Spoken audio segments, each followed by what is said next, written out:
Welcome back, everybody. Today we're going to make some 30-06 rounds, start to finish. Anyway, hold tight. I'm going to get you over there and set you up over here on the phone so you can view the bench. Kind of got some stuff scattered, just getting everything set up and all that, and I'm putting some shells on the other side too, so I got a couple extra things here. But anyway, give me just a second.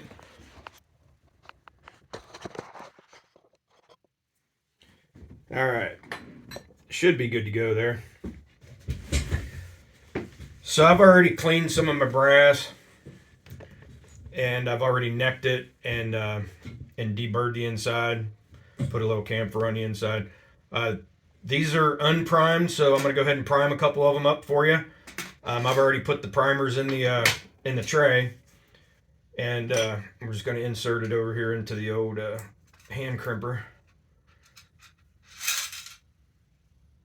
Turn the little notch so they slide down in there, feed properly, and we are going to prime a few.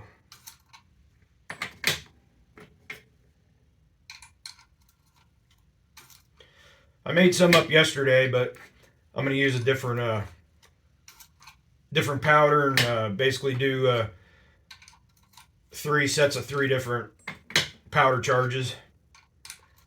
This is just this is for an old Remington Model 740 semi-automatic 30-06. It's the basically just a deer gun that I'm going to use down on my property. Don't really have to shoot over 200 yards.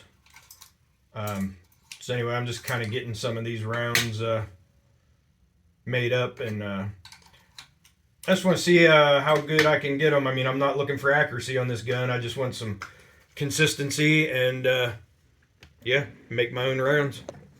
It's always better to have your own. It really shoots the Remington core lockets really nice. That's always been a good, successful factory round that we've used growing up as kids and everything. I mean, my dad, I can't tell you how many deer we put in our freezer with those Remington core lockets. Anyway, so I've already got the powder, my Uniflow, my RCBS Uniflow. I've already got it measured up. Right now, I'm throwing a charge of 56 grains, and I am using Hodgdon's H380 powder. It's a spherical powder, if you can see that, but it's tiny little BBs, ball bearings, however you want to call it, but it is called spherical. So I'm going to grab a couple of these as we go, and get some case lube going on here. Pull out 3. These ones are ready to go. Throw them on there. Give them a little rub. I already had put some oil on there the other day, so it's good to go. Powder charge drop. Put the round in there, and I am going to load these with some Nosler 30 grain 165 ballistic tips. I have a few of these, and yeah, I got a few of them. We're gonna go with that. So I've already got my die is set.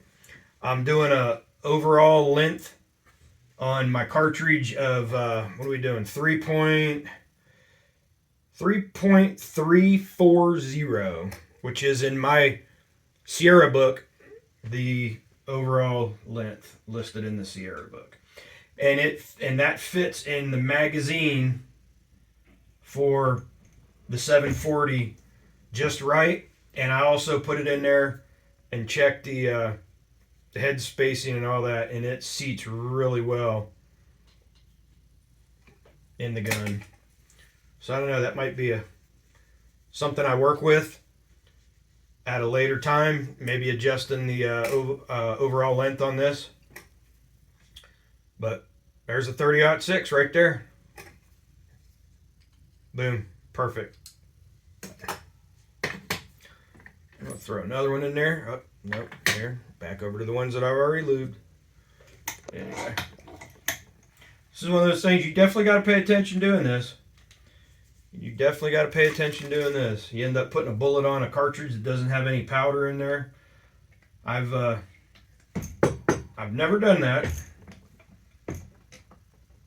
but I usually don't make videos while I'm making ammo either, so it's a slight distraction. But this is definitely something you don't want distractions when you're doing it.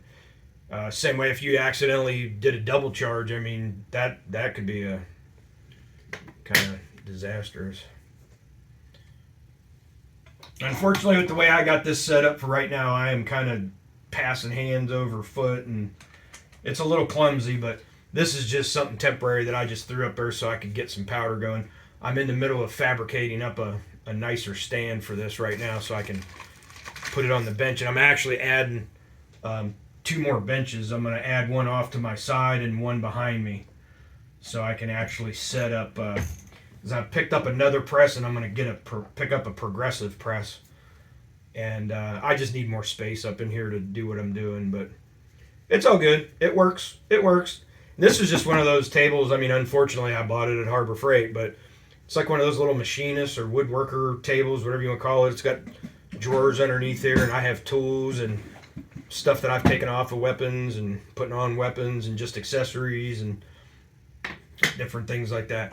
So that's 3 rounds now that I've made that I've got 56 grains in. So I'm going to adjust my powder charge. That takes a little bit because I do it the old school way. I got to tune that thing in, and I got to throw some powder in the pan and then put it on the scale and get it. So that was 56. I'm doing that as a max. And I'm going to do 55 and then 54 and do 3 of each. And then I'll see what the gun likes out of any of these. 3 groups in those different charge layers. And then I'll play with it and increment it by a few grains here and there to see if I can tune the gun a little bit better. But like I said, I'm not going to spend a lot of time on this thing, but I'm waiting for some scope mounts to come in because this is what I'm putting on the old girl. It's a Sig Whiskey 3, 4-12 by 50. I didn't have any high mounts, scope rings, because this 50, it ends up being rather tall, and it won't clear the barrel on the gun. So anyway, give me 1 second. I'm going to pause you here for a minute. Okay. I got the scale set, so again, I'm just using old school. I don't know, it's really hard to spend $300 on one of those power dispenser units that they got. That's, man, I think some of them, they're $300 and more. So I got the old reliable RCBS 505 beam scale, and you know, I just you got to do your increments up here on your metering rod for the Uniflow. Takes a couple tries to get it down, but you know, once you're close, you know, a little goes a long way. And you just got to double check your weight and make sure you got your counterweights on the appropriate number where you're trying to throw weight. But let me set you back over here, and I'll make a couple more.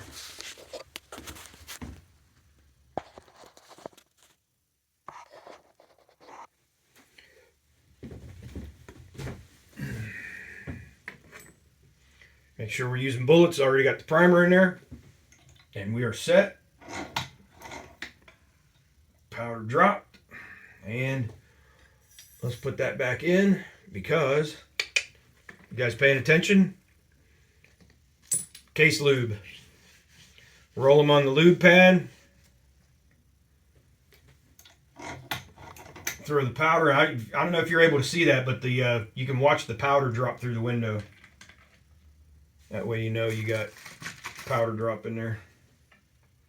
Bullet.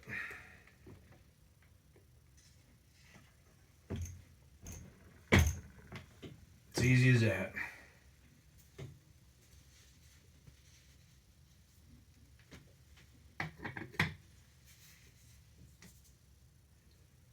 Case, it's primed. Now when you pull this down, there's a chamber inside of there, and basically the way this works, there's a hollow chamber inside of this magazine here, and this has a I don't know what you want to call it. It's a flare on the end of it, and as you screw it in or unscrew it, it changes how much powder goes into that chamber. So when you drop the handle down, you're charging. So the powder is flowing into that opening, and now when you go up, it dumps the powder into and it drops it into the casing. Into the shell holder, bullet. And again, I'm loading the Nosler ballistic tips, 165 grain boat tail. We go in. And I'm just using the old reliable RCBS Rock Chucker press. I think this was my brother's old press from, I don't even know when he got it from. I think I got it from him in like 96. And he had it before that. I'm kind of keeping these separate because I need to know which bullets have or which ones have what powder load in them. That way, when I'm shooting them, I can keep track of which one did the better of the three or not.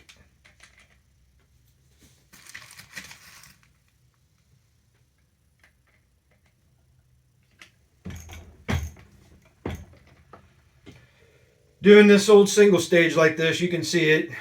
You handle bullets quite a few times extra doing it this way.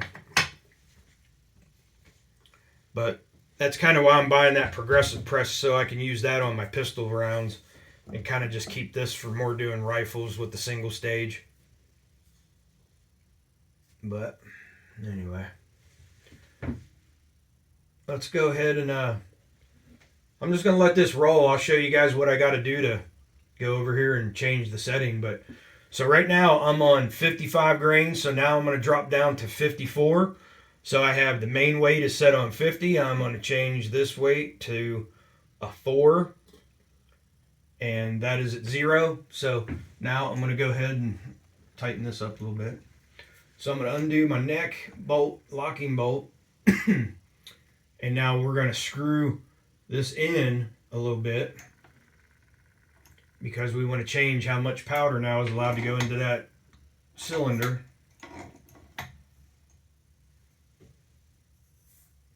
I always rotate the handle a couple times when I do that, so I make sure I'm getting the proper charge.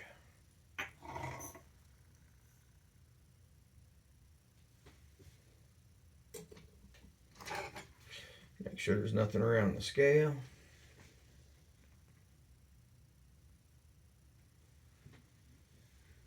There it is, beams level, 54 grains. Like I said, the more times you do this and you get around to doing about the same, you get a pretty good feel on how many turns it takes to drop a grain.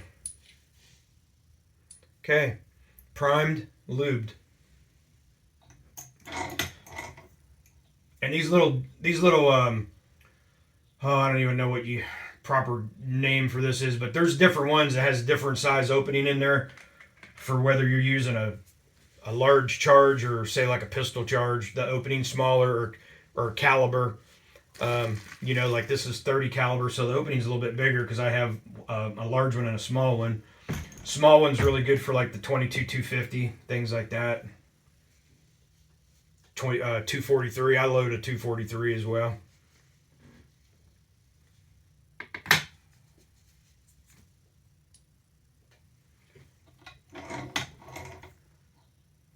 And then I just have those rubber bands. If you're wondering what them rubber bands are for, it's just to keep the handle up. So whenever I'm doing something, because sometimes that handle can fall down, and if it does, it can dump some powder out on you. But I just keep the rubber band on there, and it keeps the handle up. This one here, I actually picked this up at a thrift shop for $4. I don't know if you know anything about reloading, if you've been pricing any of this stuff, but that's about $130 unit.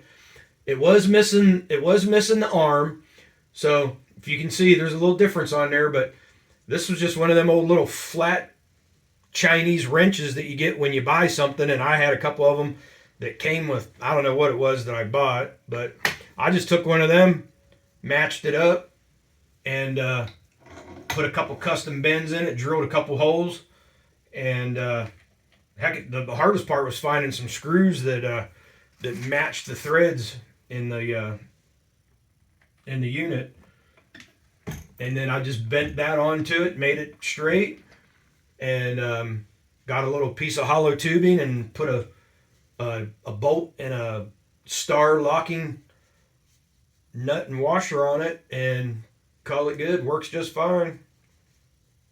Works just fine. I couldn't believe I found that on the shelf at the thrift store for $4. Anyway, well, that's it. That's it. 3 more sets ready to go. 3 more sets. So these are 54 grains, 55, and 56. And then what I do, as you'll see over here, I got 3 more sets ready to go. I think this is 55.1 because that's something that somebody had mentioned on one of the reloading sites, that's one of their pet loads. But you know, the thing with reloading is what a load works in somebody else's gun might not even come close in yours. Every gun shoots different. And that's why you kind of got to do these different groupings to see what you can come up with that'll work better in your particular gun. But I think I got a 55. I think these are 56, and then that's 57. But anyway, well, hope you enjoyed this. Thanks for watching.